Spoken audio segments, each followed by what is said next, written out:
podcast from CBS Sports. High drive, center field, hit the wall, grand slam. This is magnificent. Got a fantasy question? Email fantasybaseball@cbsi.com. Get ready to win your league. Where fantasy becomes reality. Now here's Frank, Scott, Chris, and Adam.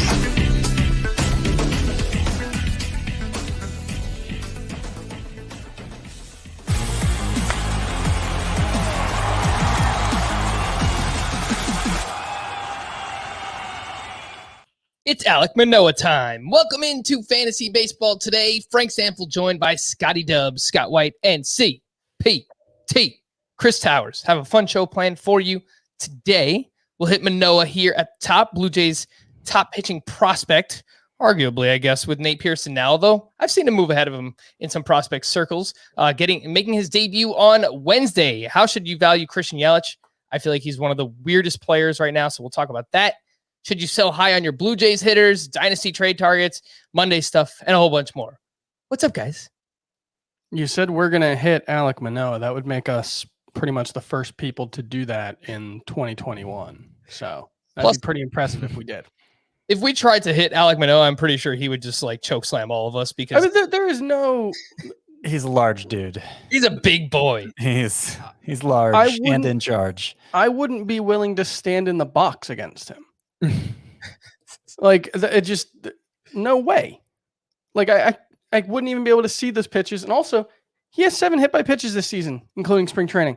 I don't want any part of that, man. I don't want part. Yeah, that's true. Someone who throws high 90s and is hitting dudes. That's like the only way he puts runners on is he hits them with pitches. Yeah, I got soft skin. You know, I moisturize. I can't be getting hit by pitches. You look like someone who moisturizes quite Definitely not. I'm worried. You know, I got the bags under the eyes. I'm trying to take care of my look. Yeah, well, when you go to sleep at 3 or 4 a.m. every night, it's bound to happen. All right, let's talk about him. Alek Manoah, one of the Blue Jays' top prospects and arguably one of the top pitching prospects in baseball. I've been listening to more Dynasty content now around the industry, and we had the Welsh on recently to talk about prospects, and he said Manoah's moved up there along with Logan Gilbert, who's already in the majors. I know James Anderson from RotoWire, who covers Dynasty and prospects. He now has Alek Manoah as his top pitching prospect in the minors, but the minors no long. He will make his debut on Wednesday against the Yankees, which is funny because he pitched 5 shutout innings against the Yankees in spring training with 11 strikeouts to 0 walks. First round pick in 2019. Alek Manoah was big boy, 6'6", 260 pounds. I'll let you guys break down everything else. Scott, What is your expectations for Alek Manoah? He's 58% rostered. Is he a must-add in fantasy baseball? Pretty close. You know, we were getting when we were tweeting about him getting called up Wednesday, we were getting, oh, should I drop this guy for him? And we said no a lot. So, you know, pitching being pretty plentiful right now in those shallower leagues, you may not have a spot for him. I imagine somebody in your league does. It's just not the somebody who's tweeting at us. I am, I think we've gotten burned here a lot, really, since the start of 2020 by prospect call-ups. I feel like there was a stretch beginning. A multi-year stretch beginning. I don't know if it was around the time Mike Trout got called up or around the time like Carlos Correa got called up, where basically every big prospect who got called up, not literally, but, you know, a very high success rate of those guys coming up and delivering impact numbers right away. And the last 2 years, okay, really, we're just talking 3 months, right? 2020 and 2021.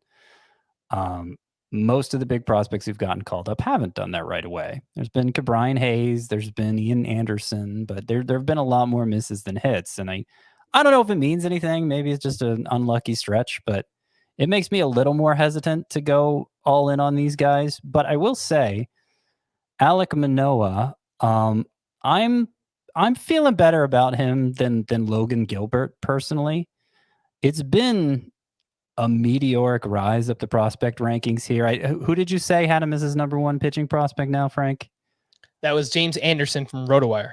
Okay, because we were just talking before the show. I didn't have Manoah even in my top 100 prospects coming into the season. Baseball America didn't have him in its top 100 prospects. MLB Pipeline didn't have him in its top 100 prospects. The Blue Jays number 8 prospect in Baseball Prospectus and Fangraphs. Yeah. Now, he was amazing in spring training, as I pointed out when I talked about him earlier this week. And I think that's really what caused everybody to move him up. You mentioned what he did specifically against the Yankees. Overall, 7 innings, 15 strikeouts, no walks. I think it was just 1 hit allowed, right? In those 7 innings. And then you look at what he's done in the minors, 27 strikeouts in 18 innings, only 3 walks, 7 hits. Like I wasn't joking when I say the main way he puts runners on is hitting them by pitches, because there's so few hits and walks allowed. And big guy, big fastball. The slider is great. Apparently he studied like Dylan Betances' slider through the Pitching Ninja account, because he's like, I'm a big guy like him. Maybe that's how I should learn a slider. And he also studied like Chris Sale and developed a really good slider from doing that. And I don't know exactly when that happened in his development. He's made all of 9 professional starts so far, not counting spring training. So, I think just the not seeing him much is why he was left off so many prospect rankings. But the point is, he's looked really good in every context this season. And suddenly he's coming up. So we'll see how it goes. But there's obviously, I think he will stay if he's not a disaster.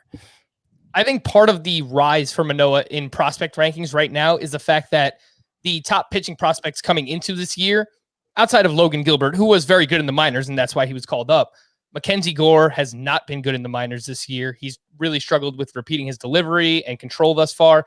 Matt Manning has been giving up a ton of home runs for the Tigers. So I think just by the process of elimination, these guys taking a little bit of a step back, Alek Manoah, what he's done has been able to rise up some prospect boards. And I thought that your points got about prospects recently not performing, not a very high success rate, makes a lot of sense, because if you look at last year and this year, I mean, these guys have been playing at alternate training sites, been playing in the minors. And I think it makes sense that, like we haven't really talked about this in general, but it makes sense that prospects aren't hitting at the same rate they did before, because they have lost so much development. You can't simulate real game competition. Exactly. Like, that's just like, it doesn't matter how close. You can have an umpire out there and you can get a manager tossed from a game in a simulator. Like, you can do all these things in simulate, but the fact of the matter is you're dealing with guys that you've been practicing against, guys who've been seeing you every single day for weeks. It's not the same thing. And so, I think that makes perfect sense. And I think what happened last year is the timeline got accelerated on so many, because we saw a lot of prospects called up during a 2-month span. It was like, let's get in 6 months worth of prospect call-ups in 2 months, guys. Yeah. And, but even I'm even thinking like Nate Pearson, who seemed like as finished a product as it kind of seems like Alek Manoah is now. I don't know.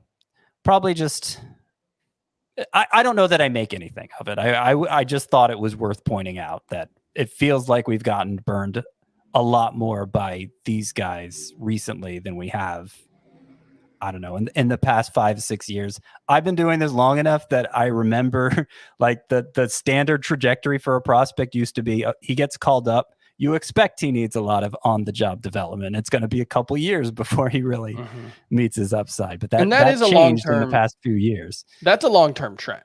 There's been a lot of research done to suggest that, the last couple of seasons aside, I haven't seen whether that's changed, but generally speaking, players are really good earlier now than they ever have been, which is, a testament to developmental standards that have changed and just teams investing more in the minor league developmental process. With Manoah, it's really interesting because, like we were mentioning, he wasn't necessarily this can't miss prospect coming into the season. And you read about him, and he spent multiple years working mostly as a reliever in college at West Virginia.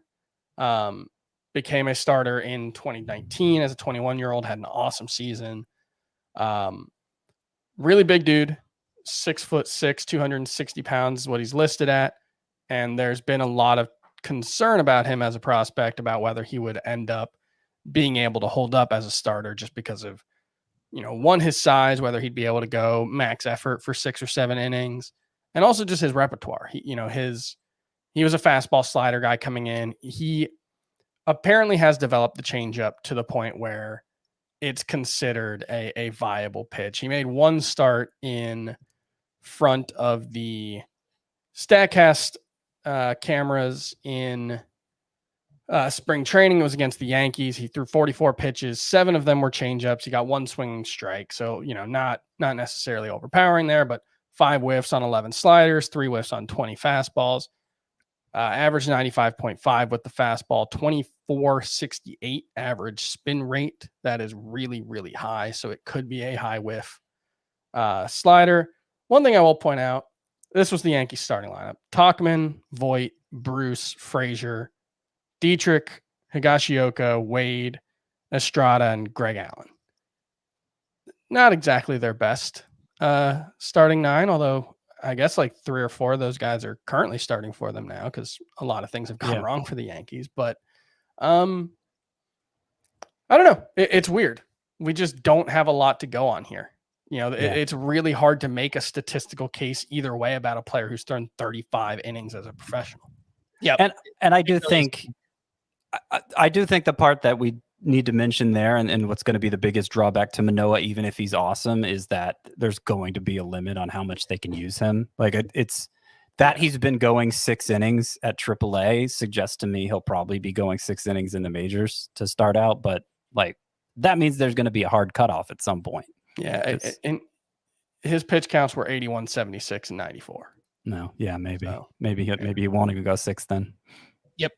Real quick, let's put a bow on this conversation. But how much fab would you guys spend in a 12-team league on him, and how much in a 15-teamer? 20-ish% in a 12-team, 25 in a 15-teamer if I need pitching. Okay. So basically as aggressive as you were being with Logan Gilbert, Chris. Yeah, it seems like the upside may be higher for Manoah. Scott, you cool with that? Yeah, I mean, I told somebody on Twitter 10 to 20%, but it's really hard. It changes a lot based on the context of the league, so it's hard to narrow down a very specific number. But I'd be pretty aggressive, is the point. In my one league where I have 18 category points in hitting, I would be less aggressive. In my league where I have 21 category points in pitching, I would be more aggressive. That makes a ton of sense. I'll throw a few names your way. You tell me if you would drop them for Manoah. Madison Bumgarner. I don't think I would. I think I would, but I don't think it's like a must-do. If it was like a 10-teamer, I might do it just to go sell out for the upside. But otherwise, I don't think I would. Anthony DeSclafani, who allowed 10 earned runs on Sunday. Yeah. How about Matthew Boyd? Absolutely. Yeah. How about Logan Gilbert? Yeah, probably. It's kind of dumb. Like he was the guy we were all excited about. He's made 2 starts and now we're like, next guy. This is like classic like prospecting. But I guess you got to play it sometimes. Yeah, that you do. Yeah, that's exactly the case. Especially in shallower redraft leagues, right? Which, a lot of the time is what we're talking about. But look, if you have Logan Gilbert in a deeper league, you hold him. Obviously, you have him in a keeper or dynasty league. Like, we're not completely fading Gilbert anymore. It's just, in shallower redraft, you can be more aggressive with these moves. Let's take a look at some Monday standouts. Oh my goodness gracious! How about you get us started here, Chris? Yeah. When we do this segment, it's always like, oh, this starting pitcher had 21 swinging strikes and 12 strikeouts. And it's like, hitters count too, guys, and they can have big games, and we can talk about them too. So let's talk about a guy who has been one of the most pleasant surprises in baseball, Joey Wendle. It has just been an absolute joy on the teams where I added Joey Wendle early on to have him on my team because he's the one hitter who's just been good all season in the entire league. He went, 3 for 4 today? 3 for 6? He is, Scott, what was it? At least 3 hits in 4 of his last 8 games. That is been exactly awesome it. So far this season. He's hitting over 300 now. And it's really been very consistent. There was a stretch in late April, early May where he was a little off, but for the most part, he's been hitting right around 280, 290, 300 for every stretch of the season. Yeah, 3 for 4, hit his 6th home run, 4 RBI today, hitting 310 now. I don't think Joey Wendell's a superstar. I don't think he's going to keep posting a 916 OPS, but he puts the bat on the ball. He's hit at least, was it 280 in 3 of the last 4 seasons? Yeah, 286 in 4 of the last 5 now. I think Joey Wendell's just pretty good. I don't think he's a star, but he's got speed. He could steal 15 to 20 bases. He could hit for a high average. Yay, Joey Wendell. Way to go. Joey Wendell, man, rock solid on CBS. He has multiple eligibility as well. He has second, third, and shortstop. Definitely he's fine for any format. He's probably a little bit better in points leagues because he makes so much contact, but very solid player, Joey Wendell. I think he might be better in Roto. He's only started 3 of the past 6 games. Sure. So he's vulnerable to the Rays rate him. So just putting that out there. That holds him back in points leagues, especially. It does, yeah. But he started, I think, like 44 of their 60 games last season, which obviously isn't every game, but it's enough that he is, I think, more valuable in Roto than points because of the batting average and because the counting stats just aren't necessarily going to be as impressive because he does start like 80% of their games. But I think he's a rock solid Roto player. It's going to be hilarious when the Rays call up Wander Franco and Vidal Brujan and they're like sitting every other game. It's probably not actually going to happen, but it also wouldn't surprise me just because it's Tony La Russa managing the Rays. Well, I asked this question. We're going to talk about Christian Yelich later, and I'm writing a column, the 10 hardest players to rank right now. And Wander Franco's in that list just because what reason do we have to think he's the next one called up? I don't think we really have any reason. No, I've said it before. I think Brujan's going to get called up before Wander Franco. He's already on the 40-man roster. Wander Franco is not. So super frustrating. Yeah, we'll see. Scott, your oh my goodness gracious player from Monday. Austin Gomber. Is Austin Gomber good? There's more reason to believe he is. So it doesn't look like this 2-start recommendation is going to be a disaster this time. He kicked off the week in fine fashion. Best start of the season, actually. 8 innings, 2 earned runs allowed, no walks, 8 strikeouts, 18 swinging strikes. That's a season high. I didn't check to see if it was a career high, but it wouldn't surprise me.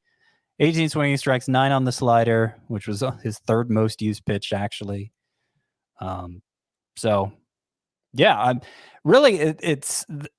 it seems like he's turned the corner here in May, and specifically with the walks. In 5 May starts, he's issued 3 total walks. In 5 April starts, it was 19 walks. So that's pretty much all the difference right there. But 2.97 ERA in those 5 May starts. Actually, about a 13% swinging strike rate, which is really good. So he's showing more skill than I feel like he ever should with the Cardinals. Obviously, there's the big issue of where he plays his home games, but he might be. I know John Gray's been pretty good this year, but I kind of feel like Austin Gomber is the most attractive Rockies pitcher right now, and I'm including German Marquez in that mix, who I actually just dropped in a 15-team league. Austin Gomber, worth mentioning. I don't want to take anything away from him, but going up against the Mets lineup, which is just completely lost right now. More bad news on Monday that Conforto and Jeff McNeil are going to miss another month. They're not expected back until late June at the earliest. So it's not a good lineup. They're 27th weighted on base average in May. You're being far too kind when you say it's not a good lineup. It's very bad. This is right now the Mets lineup today was not major league caliber. They had Jonathan Villar, Francisco Lindor, James McCann playing first base for the first time as a professional. Actually made a really nice play. He did on the first batted ball he saw. Dominic Smith. So the top 4 are all major league players. Thomas Nido, Jose Peraza, Cameron Maybin, Joshenui Fargas, who was replaced by Khalil Lee, who did strike out again. This was one of the worst lineups a starting pitcher is likely to face. It's very bad. Yeah, and to give it more context, since I said he's the most usable Rockies pitcher, like Gomber or Manoah, definitely Manoah. Yeah, I don't think any Rockies pitchers in the top 60 right now. Maybe not the top 70. Professional broadcaster Scott White. My next question: Austin Gomber or Alek Manoah? Let's compare Gomber against some of the other most added starting pitchers. Would you rather have Gomber or Turnbull, who turned in a quality start on Monday? Turnbull. So he did turn in a quality start, but I think he turned back into Spencer Turnbull. Nonetheless, 3 strikeouts in 6 innings, 5 swinging strikes. That was after 16 and 17 swinging strikes in his past 2 starts. I think there's only 2 double-digit swinging strike starts all season. Obviously, one was a no-hitter, so it made you wonder. I think Spencer Turnbull is pretty bad. Honestly, whoever has the best matchups. I will amend amend my answer. Austin Gomber faces the Pirates in Pittsburgh with his next start. So Austin Gomber for that start. Right. He faces the A's in Colorado his next start. If you're forcing me to roster one for the rest of the season, though, I think I would say Gomber. Rich Hill is the second most added starting pitcher on CBS leagues. Would you rather have Hill or Gomber? Hill. Agreed. All right. My oh my goodness gracious player from Monday, Blake Snell. Man, what is going on with Blake Snell at the Brewers, which is supposed to be a pretty good matchup itself. No Christian Yelich in the lineup either, although Keston Hero is back. We'll talk about that in a little bit. 3 2/3, 5 earned runs, did have 7 strikeouts, 3 more walks for Blake Snell. The swinging strikes were fine. They were actually very good, 18 on 81 pitches, but he has gone less than 5 innings in 3 of his last 4 starts. And I noticed coming into the start, his first pitch strike percentage, his chase rate, his swinging strike rate are all 4-year lows for Blake Snell. He's up to 5.5 walks per 9, which is by far a career high. 4.50 ERA, 1.52 WHIP for Blake Snell. I kind of just want to marry him to Luis Castillo in the rankings and just have them follow each other around. And hopefully if one gets better, the other one will get better. But I'm just going to keep lowering both of them until they show me something, because yes, Blake Snell went 6 his last time out. Sure, that was a great start, but he's just not right now. Like, Blake Snell's not right, and I don't think you should be starting him. Yeah, I have more hope for Luis Castillo, actually, to become the impactful pitcher we drafted him to be. I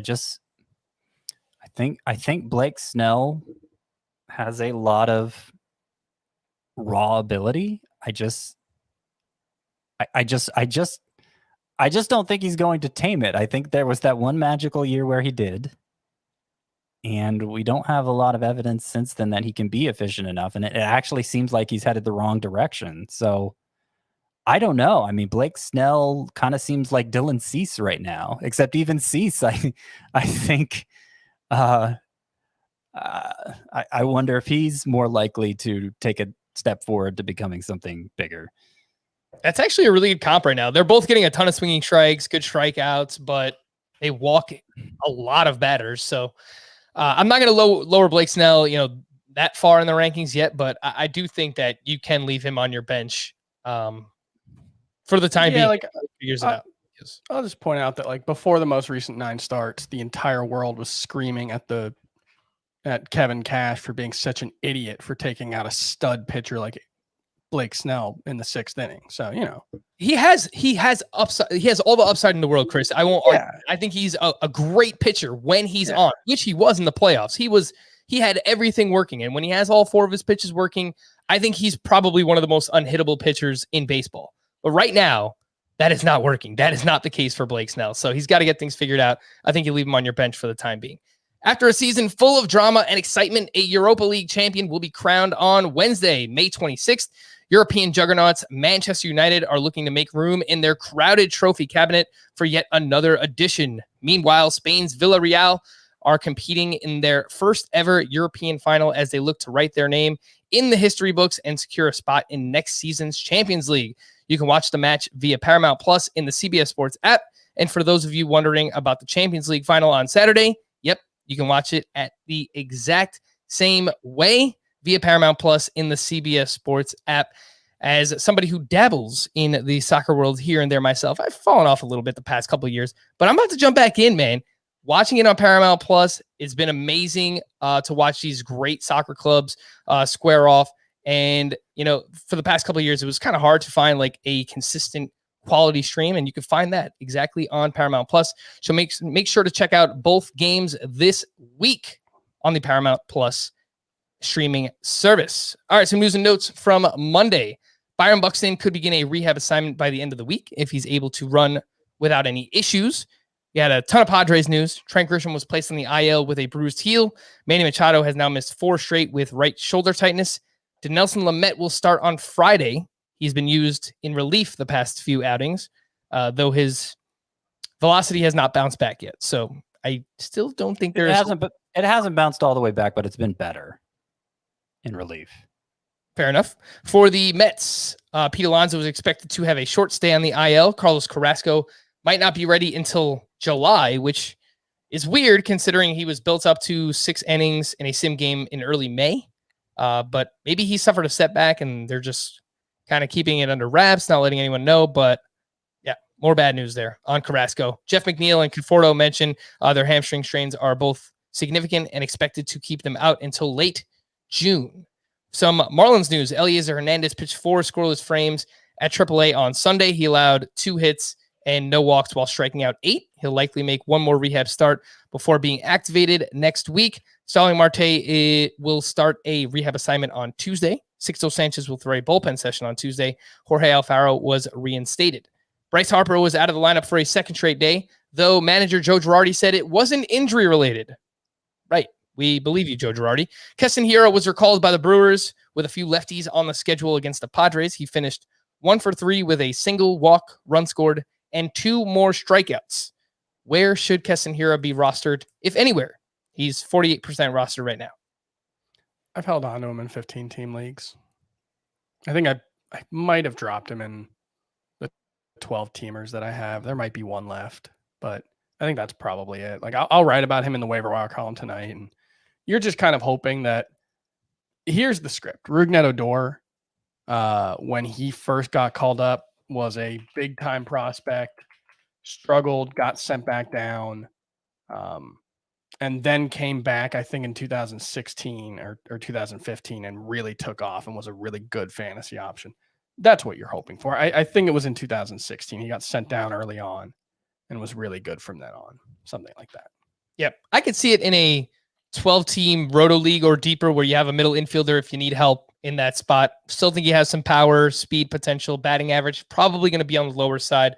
But as we mentioned on yesterday's podcast, he was hitting well in the minors. He was just still striking out quite a bit. Again, the name there, Keston Hiura. Jesus Luzardo is beginning a rehab assignment on Thursday and could initially return as a reliever for the A's. Giancarlo Stanton took batting practice on Sunday and could return on Tuesday for the Yankees. Wilson Ramos was placed on the IL with a lumbar spine strain. Both Nelson Cruz and Jorge Polanco remained out on Monday, though I was watching that game in the background. I believe Polanco came on as a pinch runner, which is good news because he's dealing with an ankle injury. Phillies pitching prospect Spencer Howard will indeed make another start this week against the Marlins. Carson Kelly was reinstated for the D-backs, and Dalton Varsho was optioned back to AAA. Ty France was activated on Monday. He was playing first base and batting 6th for the Mariners. Brian Anderson left Monday's game with left shoulder soreness. Some other prospect updates, not named Alek Manoah. Joe Adell has 5 home runs over his last 4 games, but still has a 35% strikeout rate at AAA. So I think they're going to remain patient until he makes more contact. Hey, the Brewers called Hero back up despite that kind of strikeout rate at AAA. And for what it's worth, over that 5-game stretch, his strikeout rate is only 21%. It's a 5-game stretch, so it doesn't really mean anything. But Adele, he's you're talking about incredibly well overall. You're talking about Adele. Joe Adele, yes. Yeah. Yep. Okay. Adley Rutschman is only batting .246, but has 4 home runs with a 21% walk rate at AA. What I found most interesting is that he has started 5 of 17 games at first base, which, if this is part of his long-term fantasy value, that he's going to play first base when he's not catching, that could be absolutely massive for Adley Rutschman's value. So I just thought that was interesting and worth mentioning. Red Sox prospect Tristan Casas is batting .328 with 4 home runs at AA. He's hitting very well there. And Braves pitching prospect Tucker Davidson, who was here last week, not here on the podcast, but he was with in my apartment. Actually, we were hanging out. We got drinks. Yeah, they were listening to some Taylor Swift albums. Yeah. It was great. Tucker Davidson, he threw a quality start last week against the Mets. He struck out 9 over 6 innings of 1-run ball in his latest AAA start on Sunday. We're going to take a quick break, but when we return, how should you be valuing Christian Yelich right now, both in redraft and dynasty? I think it's very interesting. We'll talk about it next here on Fantasy Baseball Today. So Christian Yelich returned last week, and since then he has sat 2 of 6 games. He was out on Monday against a lefty in Blake Snell. He also was the designated hitter for the 2 games that were in Kansas City. I don't think this guy is anywhere close to healthy, and I think you see it in his production or lack thereof for Christian Yelich. He has a 35% strikeout rate on the season, including 8 more strikeouts in 19 plate appearances since returning from the IL. Now, he did go 2 for 4 with a home run on Sunday. I believe that game was in Cincinnati, so a good park to hit in. Not going to take anything away from him, but maybe you use something like that if he strings a few games like this together just to try and sell Christian Yelich to get something in return. Maybe he plays the rest of the year. I mean, this kind of came back to bite me already once, literally with Fernando Tatis biting a hat, eating a hat. But I just don't think Christian Yelich is healthy, and I think this back injury is something that is chronic, and it's going to continue to hamper him. So what do you guys think? I think it depends on where your team is. I think if you're in first place, trading Christian Yelich probably makes a lot of sense because when you're already ahead right now, you probably want to start minimizing some of your risk, and you want to start looking for, making sure that there are fewer ways for your season to go wrong. But if you're in like 10th place and drafting Christian Yelich was a significant part of that, I don't think you're likely to get anyone back who could have helped propel you up the standings quicker than a healthy right Christian Yelich would. Now, maybe you just specifically target other guys who are off to terrible starts, but I think if you need a long shot play, hanging on to Yelich is probably the right move. What do you guys think that you can get for Christian Yelich right now? Well, that's what I was going to ask, because I've kept him in my top 10 outfielders for my rest of season rankings, and we just talked last week about I kind of had the what the first 2 rounds of a draft would look like if we were drafting from now for the rest of the season, and I had Yelich with the last pick there of round 2. Although, I mean, I said I didn't feel great about it. I'm with you in that I don't really know. This is a head scratcher situation because I agree that what's wrong with him is probably health and back issues can really linger. They can linger forever. Todd Helton became a different player because of back issues for the second half of his career. And I'm not going to say that's what's going to happen to Yelich. I just don't know. And, but we also know what the upside looks like. The upside is arguably the best player in baseball. Yeah. So, and I still think he has that upside. Yeah. To be clear, he's crushed the ball over the last couple of seasons, just like he did at his very best. It's just right. He hasn't made as much contact, and he hasn't been on the field.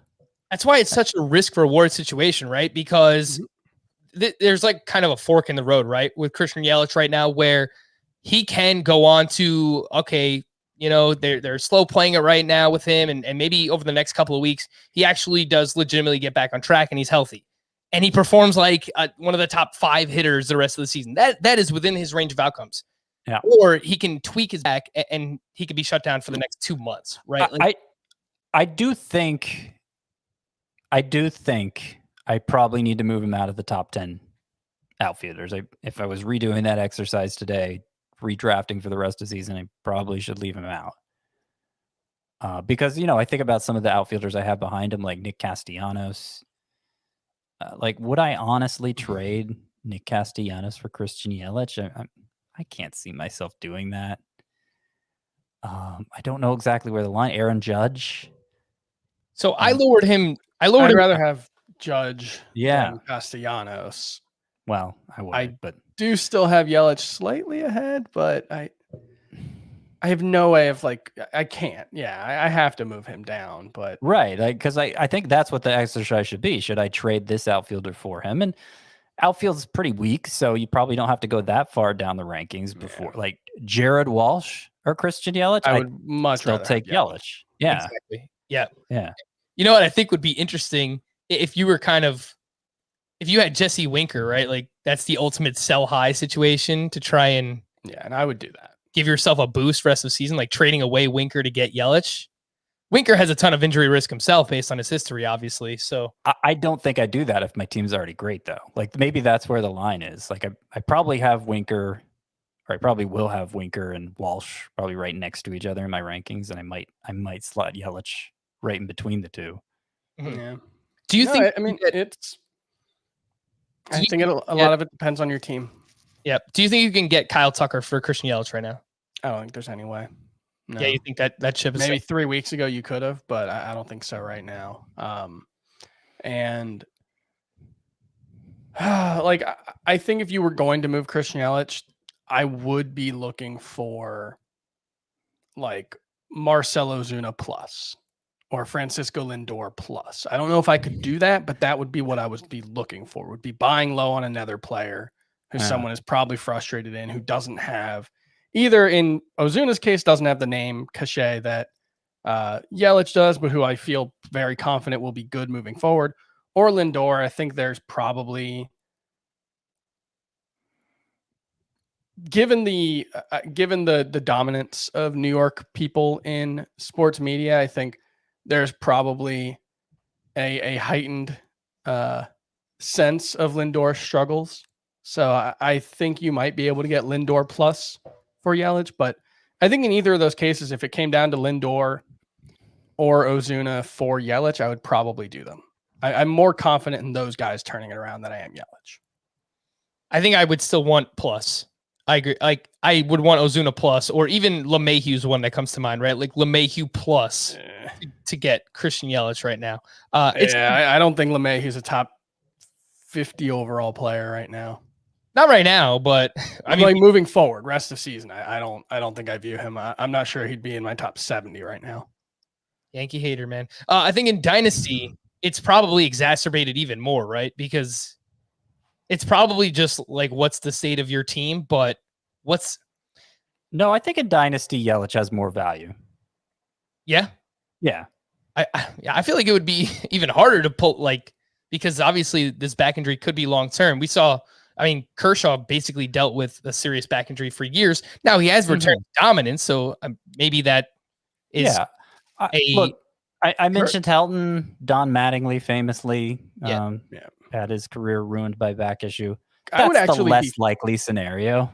I would be thrilled if Yelich followed the Kershaw career path if I had him in Dynasty. Like a couple of years where he was still an elite player, but only in 75% of the plate appearances, and then like put it all behind him. That would be awesome. That's kind of a best case.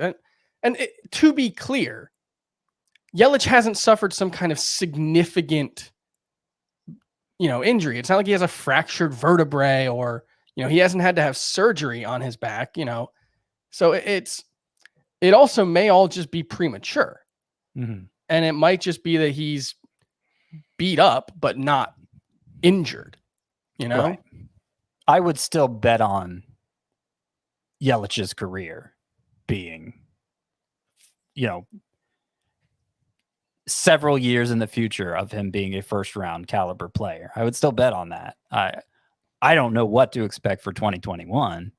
That's why I'm saying he still has more dynasty value. And actually, I had this tested in a dynasty-like league that was drafting late, basically last month. So a little bit's changed for Yelich since then, but Yelich was one of the most expensive players taken in free agency still. So, almost like nothing had changed value-wise. Yep. And let's stick with Dynasty here. We haven't talked about Dynasty in a while. It's a little bit of a lighter day here on the schedule. So do want you guys to come up with a few potential trade targets, one to buy, one to sell in Dynasty right now. So Scott, I'll throw it your way first. One of each that you're looking for in Dynasty right now. All right. Well, so there was there's a reason Dylan Cease was top of mind for me, because he's my pick for a buy low in Dynasty League. I think he's so close. I think he's so close to putting it all together. His stuff has rated. He a few starts ago, he basically, his stuff kind of turned a corner, and he became like the most lively fastball in baseball, the most, like the highest spin rate of anybody on both his fastball and slider, basically.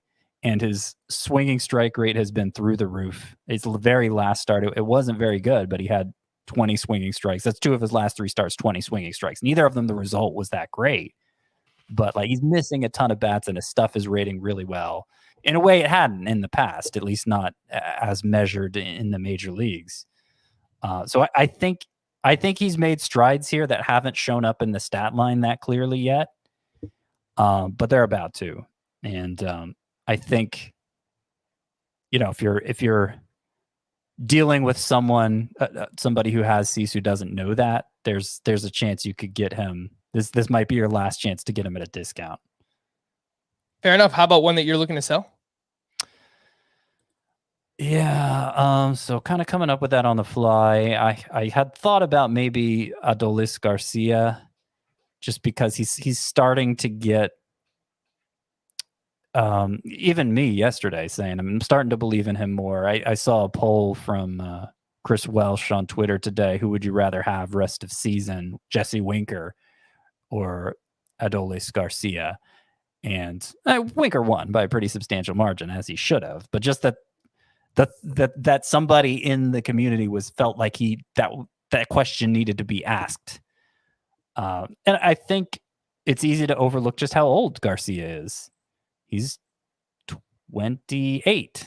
So there's not much of a future here, assuming he can maintain this from year to year in the first place. And, I feel pretty good about him maintaining close to this in 2021, but next year all bets are off again. So yeah, I'll go with him as my sell high.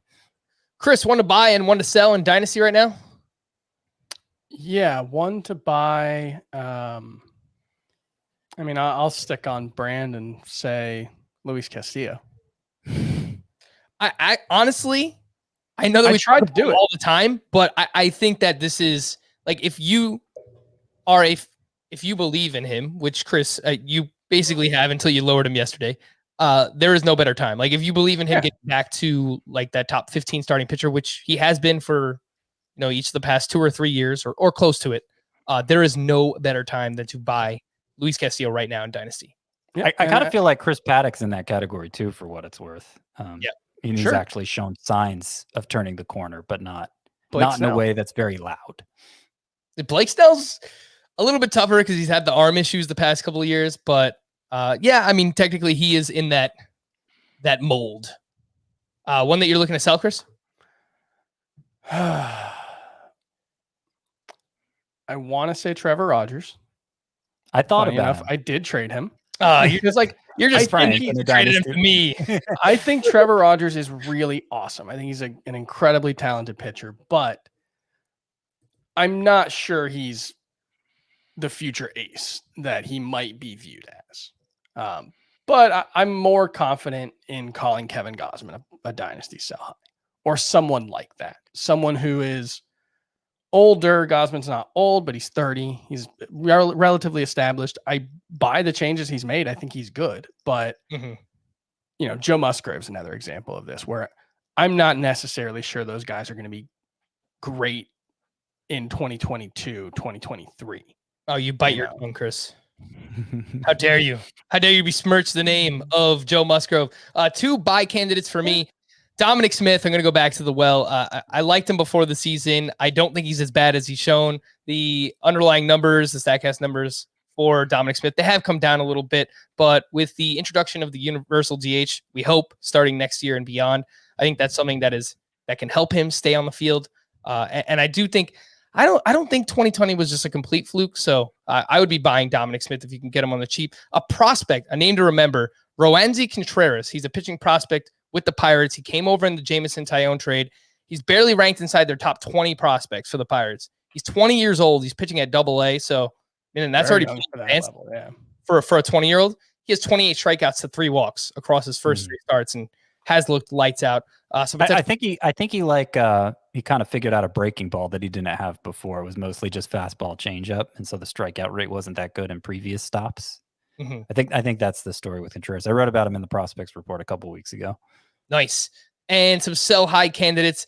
I think Domingo Germán is one because he's not really young, and he's obviously had his fair share of issues, and he's kind of like threatened leaving the game of baseball multiple times already. And I mean, you might be able to just get like a Yankee tax on him in return. And I think that while the numbers are great, he's had some really great matchups recently as well. Yeah, I think he's fine. Yeah. Like moving forward this year, long term, I don't think he has much dynasty value. I agree with you there. Yeah, I mean, you would have to find someone who believes that, because I agree with you. I don't think he does.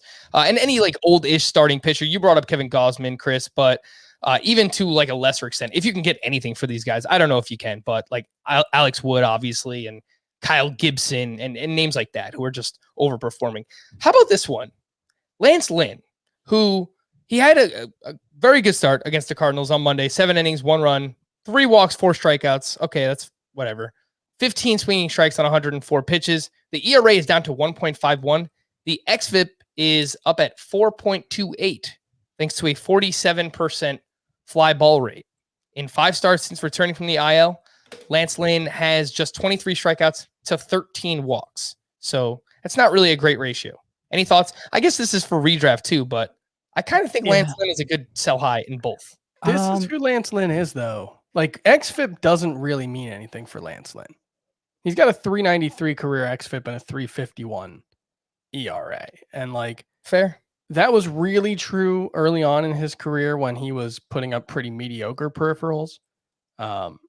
It stayed true pretty much his whole career. Like, it was very true last year. And it was true in 2019, really. Yeah. Not to that extent, but last year, I mean, the disparity between the 434 xFIP versus the 332 ERA, like, that was one of the biggest conflicts between ERA and xFIP in all of baseball. And it's why I ranked Lynn pretty high, but I was a little reluctant to draft him. He's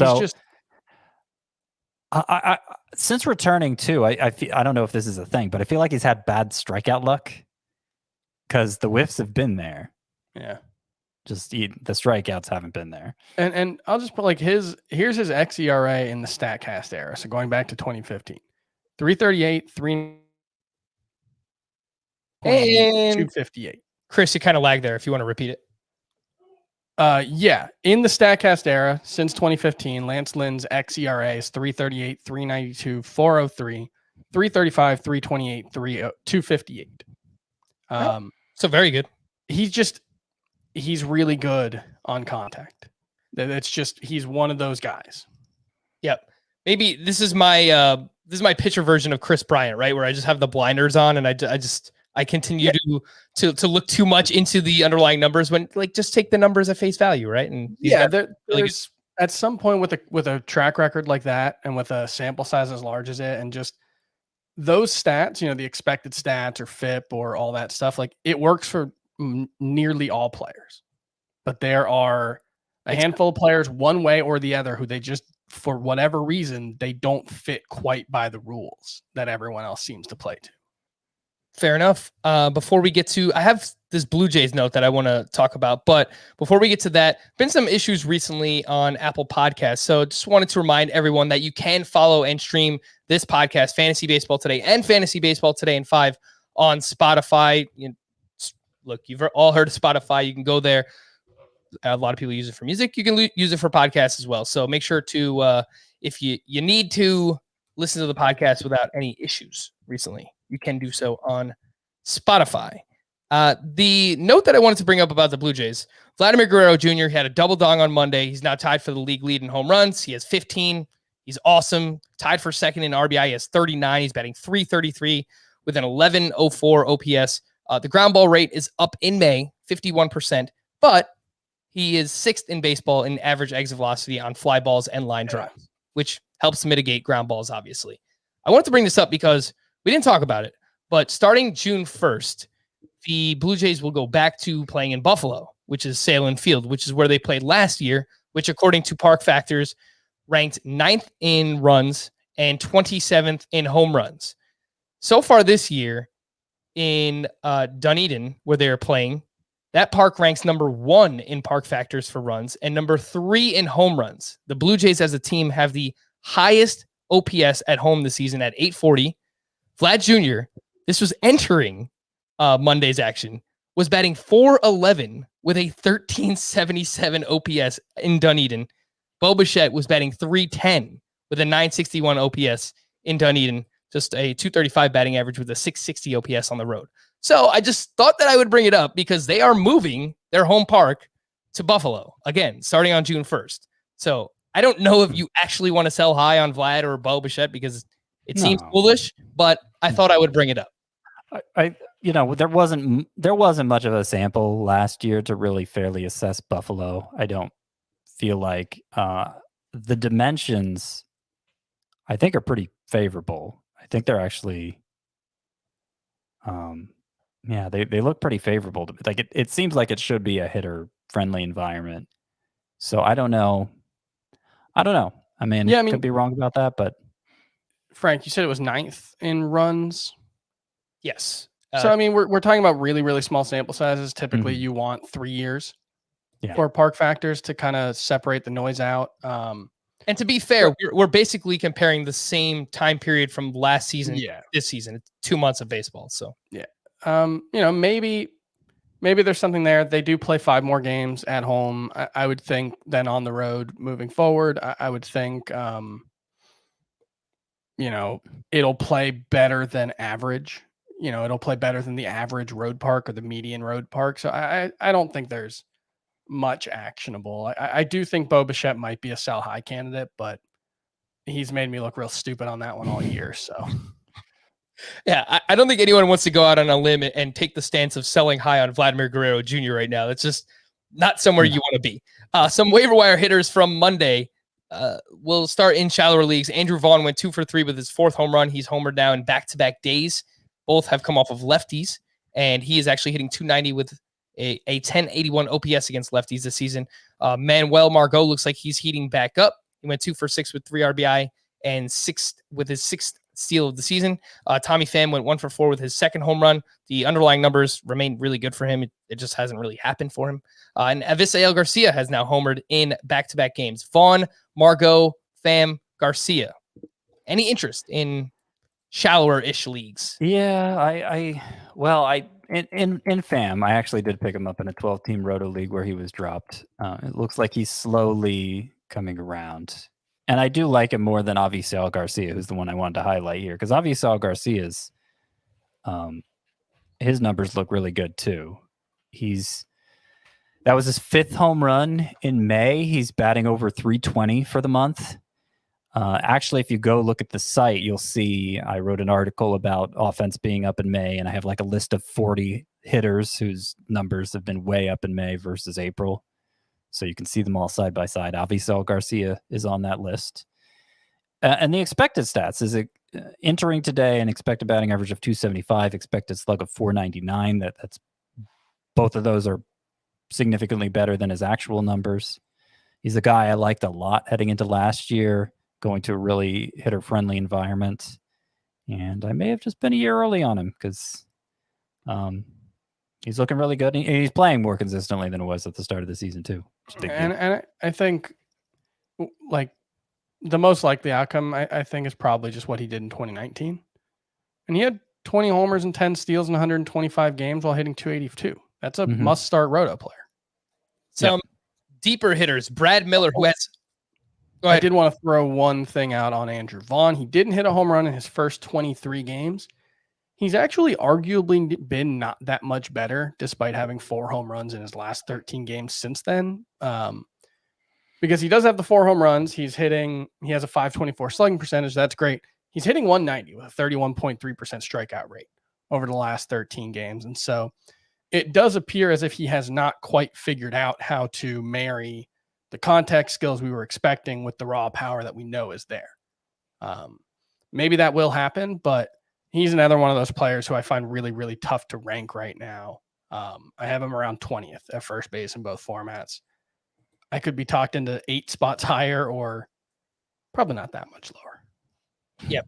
And I noticed he's probably just selling out for power a little bit more because the fly ball rate is way up in May compared to what it was in April. So that could be what Andrew Vaughn is doing. Some hitters in deeper leagues. Brad Miller, who has 4 position eligibilities. He went 2 for 3 with what? A sock and a shoe. That's right. He's Yeah. 5 home runs and 3 steals to this point for Brad Miller. Love it.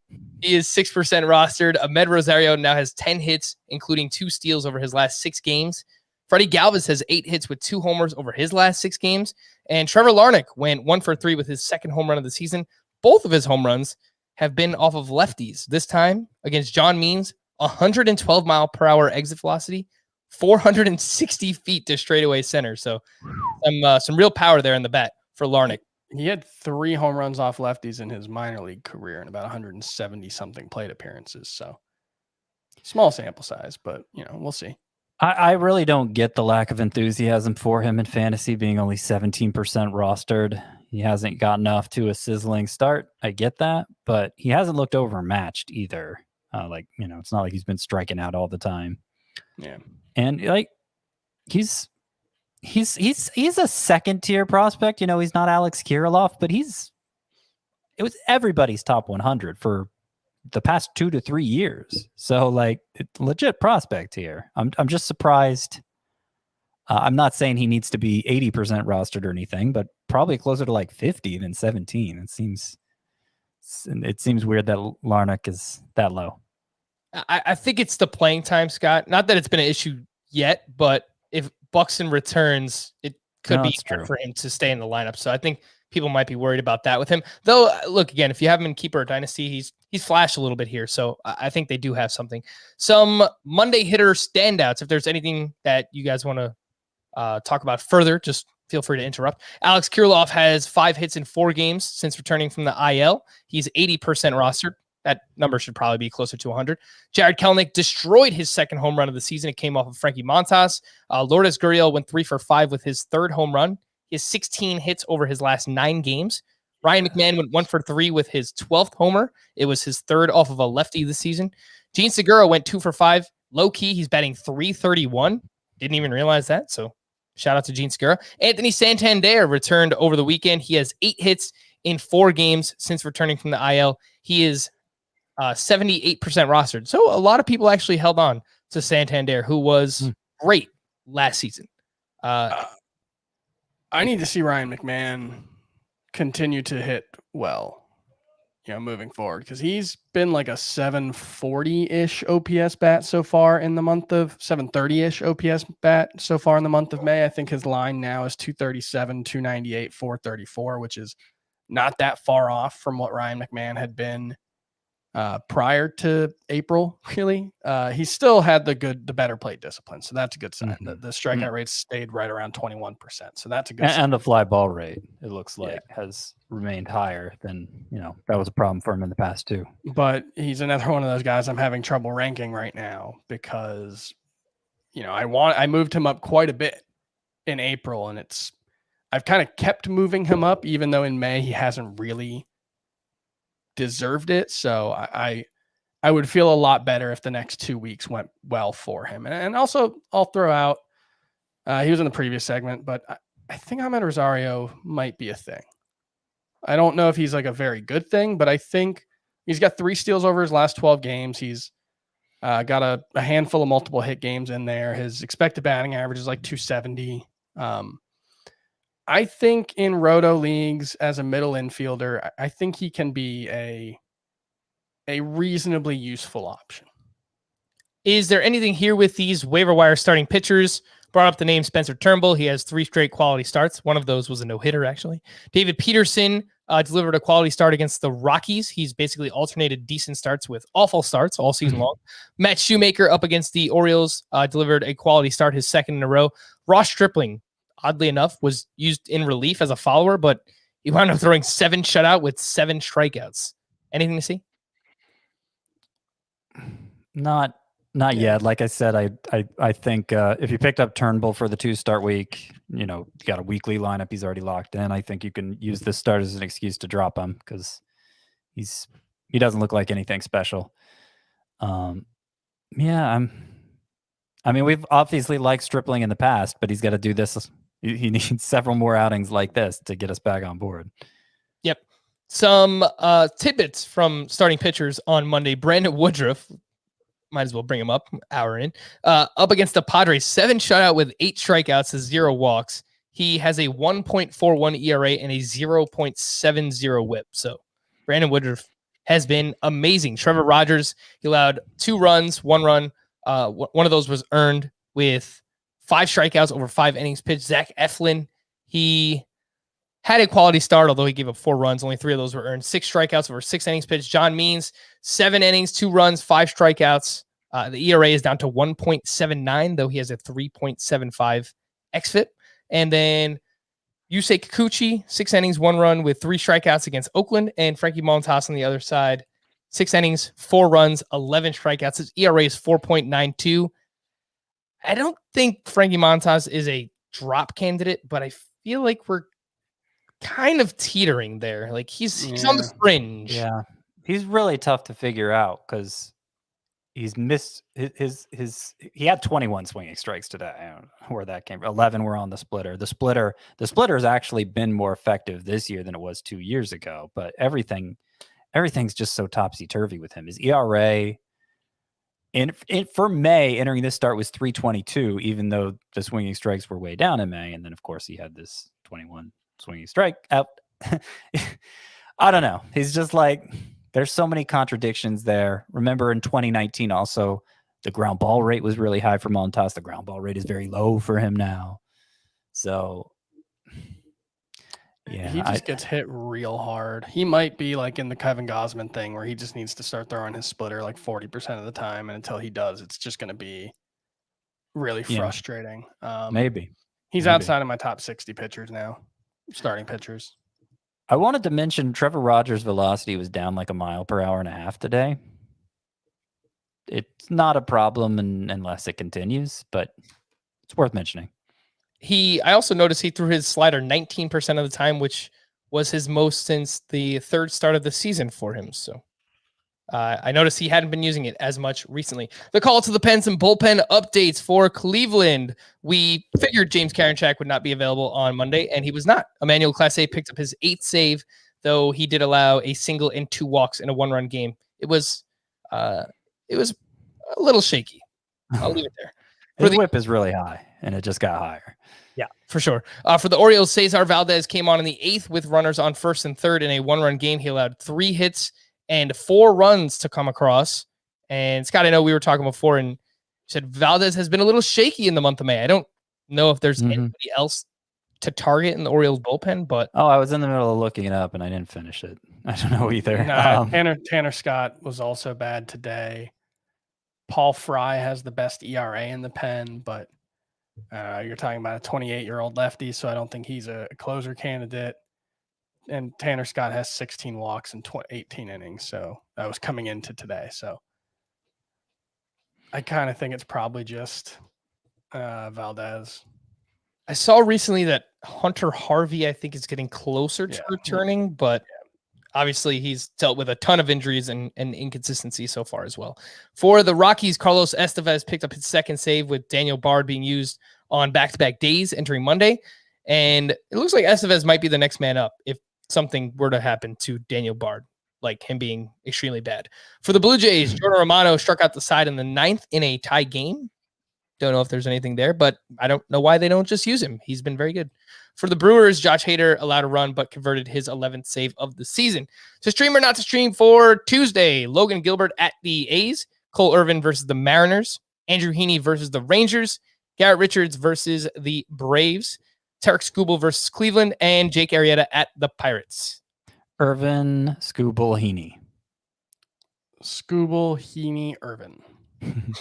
For Wednesday, Johnny Cueto at the Diamondbacks, Merrill Kelly versus the Giants, Luis Garcia versus the Dodgers, Griffin Canning versus the Rangers, James Carpillion versus the Mariners, and John Gant. If he's on the mound, I got to ask. He's at the White Sox. Can we Caprillion. move one of Heaney, Skubal, or Irvin to Wednesday? I like Caprillion against the Mariners. Yeah, me too. I know Griffin Canning's last start out was pretty bad, but Texas is not a bad matchup. No. Yeah, and I don't really want to pick a third. I guess Luis Garcia against the Dodgers if I have to. I obviously don't like that matchup, though. John Gant's just going to go out there and throw 5 innings and allow 1 run on 3 hits while walking 4. It's just he's just gonna do it, guys. That's all he does. That is officially the John Gant. You allow 1 run over 5 with 4+ walks. That's a John Gant. We'll wrap up with some team name Tuesday. These are from David P for Pavetta. Yep. Matthew Boyd meets girl. Sure. From Terry, Bieber likes Romano. It's yummy. I think. Yeah. I don't get that one. I think this is a Justin Bieber has a song called Yummy. Is that what that is? I don't know. Well, Chris, you said yup very confidently, so I thought you knew what it was. I just wanted to move on. Oh, well, no, just because Romano is yummy. It's a great cheese. That's very fair. From Jose, please Yimi chocolate. Yep, that's a stretch. Back from the Graveman. I like it. Yeah, this is the best one though. All rum is good drum. That's very good. From Jack, Karen check, baby 1, 2, 3, 4. Sure. These boots were Maeda for walking. Yep. And Jonesh Weep the leg. Yep. From Sam, I have Corbin Burns and Yordan Alvarez on my Dynasty team, and I'm debating between 2 team names. Can you help me settle on one? I'm between Third Degree Burns and our Yordan Savior. Our Yordan Savior. It's a Dynasty league. He's got a longer future. I just think it's the better name too, so I would go with that one. From Nicholas, Madabadoo. That's very good. That's very stupid and very good. From Ben, when I say you say Kikuchi. Yep. From Alex, Neris Bueller's Day Off. Yeah. Oh, you get 2 names in there in a way that actually doesn't muck it up. It's pretty good. Yeah. From Chris, not Towers, up Bichette's Creek without an Enor. Nah. Yeah, I think the last name, there's a better one. You got to find a better one there, but I like where you're headed. Yeah, I like it too. I like the ones that try too hard, actually. Those are my favorites. From Alfonso, Gary Nate, and Matt Olson. Gary Nate. It's like Mary Kate and Ashley Olsen. Oh. That's that you need a good logo to kind of explain the team name. That's one of those situations. We'll work on that. I'm gonna throw one out here. Scott's wearing his Lost t-shirt. I finished Lost last night. I very much enjoyed it. Here's my team name: Live Together, Die Malone. All right, that's a good one. That's a good one. We're gonna wrap there for Scott and Chris. I'm Frank. Thank you all for listening and watching Fantasy Baseball today. We'll be back again tomorrow. Bye bye.